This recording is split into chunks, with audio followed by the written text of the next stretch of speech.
look at Nvidia, the shares are rallying today. We're on track for another record close for Nvidia. It's been hitting record after record this week. But what does the latest sentiment data look like, Megan?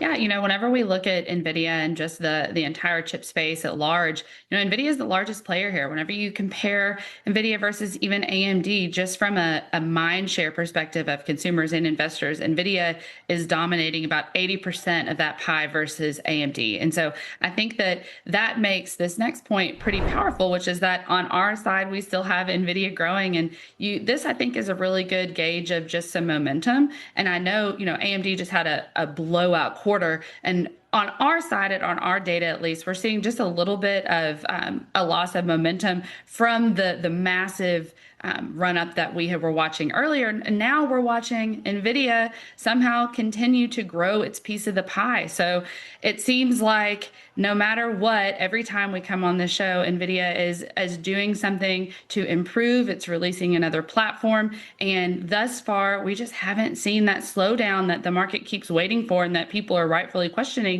When is this AI massive consumption going to slow down? And so far for us, at least for NVIDIA, we're just not seeing signs of that quite yet. This is the great discussion, right? On everyone's afraid of deceleration, Megan. Everyone's afraid of competition. Everyone's afraid that AMD's chips will close the gap on the Blackwell or the Hopper. But what they don't realize is there's a Vera Rubin chip sitting on the horizon. And it seems like to me, in the past, I'm not an expert on chips, but it seems like every time that AMD appears to close the gap with NVIDIA, NVIDIA comes out with their next chip and they extend their lead. And your data shows there is competition, but it's really not, it's a dominant competition, right? There's a lot of players, and competition is going to come from big players down the road, and you're sure that eventually things will decelerate. But, Megan, it just doesn't look like it's decelerating anytime soon. Yeah, I think you're exactly right. And I'm glad that you brought up the Vera Rubin, because that's what's driving a lot of chatter on the investor front, on the consumer front. And, whenever you think about that platform just compared versus Blackwell, like I remember when we were talking about Blackwell and how much more efficient and how much more powerful it was going to be than prior iterations that NVIDIA had. And now whenever you talk about this Vera Rubin, I think it is expected to have 5 times the inference performance power, 3.5 times the training power, and it's going to be, from a cost perspective, help these users scale back on the token consumption to allow for more compute. So if you're one of these cloud providers, if you're, a buyer of one of these chips, like why wouldn't you want this in your system? And then, this is slated, I think shipments are expected in July, and then they already have the Vera Rubin Ultra on the docket come, the second half of 2027. So this pipeline and the technology continues to improve. There's a clear roadmap for continued improvement, and we are seeing that continue to move the needle in our data. NVIDIA just got a massive win out of China today. They had, if you look at how the hyperscalers reported, the spend from Amazon and Microsoft and Meta is only accelerating. And we didn't even think that was possible. I think collectively, all of these big cloud providers are spending, what, $725 billion this year are expected, versus last year, I think it was in maybe $480 billion. So this number continues to grow and compound. And this seems to be what the leadership is saying too from NVIDIA, that, now that we went from training to inference, and now we're really at an inflection point when it comes to AI agents. And that's exactly where NVIDIA lives. And so it's a tough spot because, as you said, the stock's at all-time highs, but man, this is a really tough name to bet against. So it's a tough name to bet against, but let me ask you this question. What's the difference? Why is there more interest in NVIDIA compared to AMD, especially when you use the parallel of their share performance? Yes, NVIDIA is hitting another record today, but AMD is outperforming it so far this year and on a year-over-year basis. So what is it about? Why is NVIDIA, looking at your data, outpacing AMD? I think that, NVIDIA is still the name to beat in its technology. And AMD, I think, has been improving, has been starting to catch up. But as Kevin mentioned, NVIDIA is still the clear leader. And across all of NVIDIA's product suites, all of its different partnerships and clientele and all of our data, whether it's just overall chatter mentions, whether it's visits to its website, mentions from investors, it still seems to dominate just because its technology is still superior as it stands right now. And so while AMD is playing catch up, certainly I think NVIDIA is still the name to beat, at least in our data. And so it's really impressive to see NVIDIA commanding that market share, that mind share, but also continuing to grow its piece of the pie. So I think that, this is certainly one where we see continued momentum. We'll be watching into earnings next week. That's going to be a really, really tough call because the stock has had a nice run. It's up 20% just this month and at all-time highs. And so the bar is certainly very high, but as we saw, AMD was easily able to cross that bar, and in our data, NVIDIA looks even stronger. After the close on Wednesday, Nvidia is expected to release its earnings. Investors now consider the chip giant's report to be as important as Federal Reserve meetings and Liberation Days. The rate of Nvidia's expansion, which is currently inevitable, has an impact on more than simply the price of the most significant and valuable firm on the stock market. The attitude on Wall Street, where returns are increasingly influenced by a single theme, AI, can be strengthened or weakened by it. Wall Street has been optimistic about AI lately. Due to the increased demand from AI data centers, chip and memory stocks are rising. Glass manufacturer Corning is one of the S&P 500's top-performing stocks this year due to the demand for fiber optic connections. Nvidia finished Thursday at a record high for the fourth day in a row, up more than 40% since late March. Due to its recent surge, Nvidia now has a market valuation of $5.7 trillion, more than any firm in history, and over $1 trillion more than the next largest corporation. Because of this, its stock has the greatest impact on the direction of capitalization-weighted indices such as the Nasdaq Composite and the S&P 500. One of the most popular ETFs in America, the State Street SPDR S&P 500 ETF Trust has 8.6% of it. Apple is the next biggest component, making up 6.9% of the total. Consider last week as an illustration of the multi-trillion-dollar company's influence over the S&P 500. Adam Turnquist, chief technical strategist at LPL Financial, claims that just 5 stocks, Nvidia, Micron, Apple, Advanced Micro Devices, and Intel, accounted for 3/4 of the S&P 500's 2.3% increase last week. While Micron, AMD, and Intel all had increases of over 25%, Nvidia's very small 8% gain was the largest factor in last week's improvements. The achievement is even more impressive considering that nearly half of S&P 500 stocks declined. Nvidia's performance has become a gauge of the demand for AI since it is the largest benefactor of AI data center investment. In recent earnings reports, a number of the so-called hyperscalers, including Alphabet, Microsoft, Amazon, Meta, and Oracle, increased their projections for AI spending. It is now anticipated that the IT companies will spend over $700 billion on equipment and infrastructure this year, which is at least a 60% rise from 2025. With a number of alliances and investments that have occasionally sparked controversy, Nvidia has solidified its position at the core of the AI infrastructure supply chain. It has announced new or expanded relationships with OpenAI, Marvell, Corning, CoreWeave, Nebius, and IREN only this year.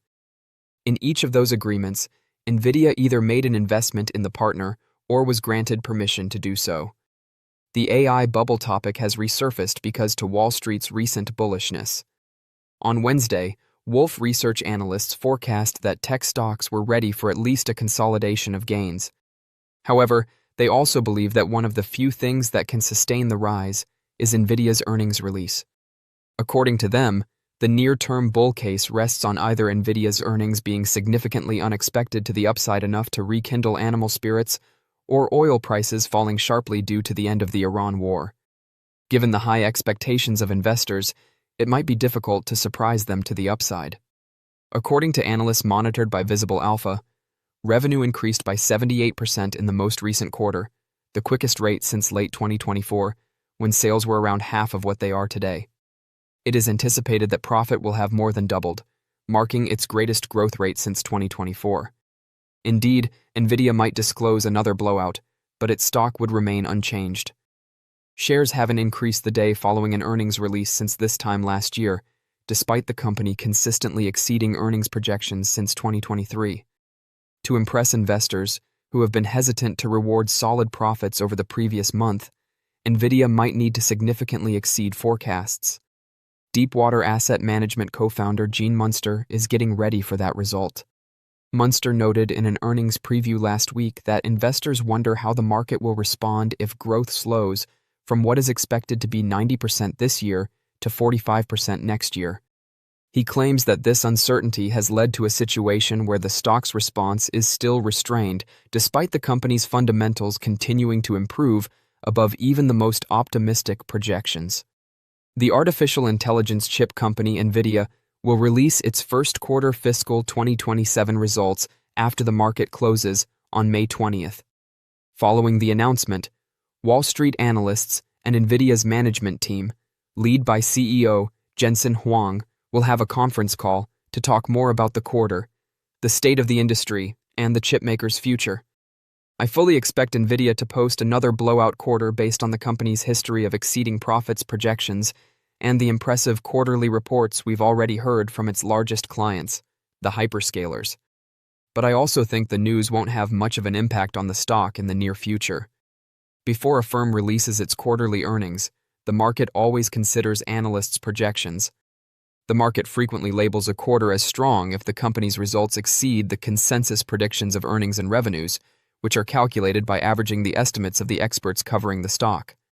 Visible Alpha reports that the analysts' collective forecasts for Nvidia's fiscal 2027 first quarter are $78.29 billion in revenue, $174 in diluted adjusted earnings per share, EPS, and a 75.04% gross margin.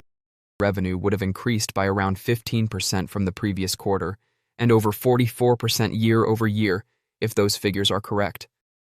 Additionally, diluted EPS would be up roughly 7.5% from the previous quarter and nearly 115% year over year. The anticipated gross margin is about equal to the previous quarters. As previously stated, Nvidia has a proven track record of exceeding earnings projections. In 21 of its last 23 quarters, it has done so on adjusted EPS. Additionally, there is evidence to suggest that the semiconductor industry has seen significant underlying developments. Nvidia usually offers guidance for the current quarter, in this example, the second quarter of its fiscal 2027, during its earnings announcements. The stock should rise if the company offers guidance that is superior than estimates from the consensus. Guidance frequently has a greater impact on the market's reaction than the outcomes of the most recent quarter. According to Visible Alpha, analysts anticipate the following for the second quarter of their fiscal 2027: $85.1 billion in revenue, $1.91 in diluted adjusted EPS, and a 75.01% gross margin. There is no indication that the artificial intelligence supercycle is slowing down, despite the fact that there have been numerous worries this year about whether it can sustain its momentum. The Magnificent Seven hyperscalers just released their earnings, and all of them greatly raised their capital expenditure projections for this year. The majority of these expenditures will go toward developing and outfitting AI infrastructure.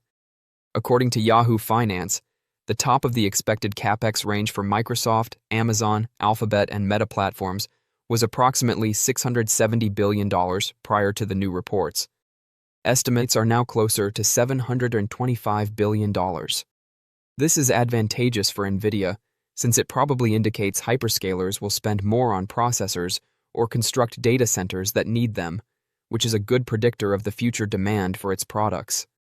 Additionally, Taiwan Semiconductor Manufacturing, the world's largest chip foundry and the producer of almost all of Nvidia's most cutting-edge processors, recently announced a great quarter, which is encouraging. Retail investors should be aware that they are constantly at a short-term disadvantage. The majority of institutional investors in the market are investing based on 12-month to 18-month holding timeframes, so they will be intensely focused on companies' near-term results in addition to the abundance of data demonstrating how challenging near-term investment is. Institutional investors are likely to anticipate a strong quarter long before the report is released, given their resources and expertise. Despite a significant sell-off in April, Nvidia's stock is at an all-time high and has increased 15.4% this year. Additionally, investors want to review the report from the previous quarter. The company's shares fell the following day despite exceeding consensus projections and offering more optimistic guidance. With a market capitalization of around $5.4 trillion as of this writing, Nvidia is so large that it must significantly above investor expectations in terms of profitability for its stock to climb right away following a report. If a retail investor owns Nvidia stock, it should be because they have faith in the company's long-term potential, not because they are banking on short-term occurrences. Given the underlying trends in AI, Nvidia's recent strong results, and optimistic projection, it's difficult to gamble against the firm at this time. Even if I have some reservations about AI, I believe investors can still purchase and hold Nvidia with ease in the long run. Don't forget to share your thoughts and experiences in the comments below. Your input helps create a more knowledgeable community where we can all learn and grow together in the world of investing. Stay up to date with the latest market trends, insights, and key updates by subscribing to Investing Tutorial. We're here to help you make smarter investment decisions and stay ahead of the curve.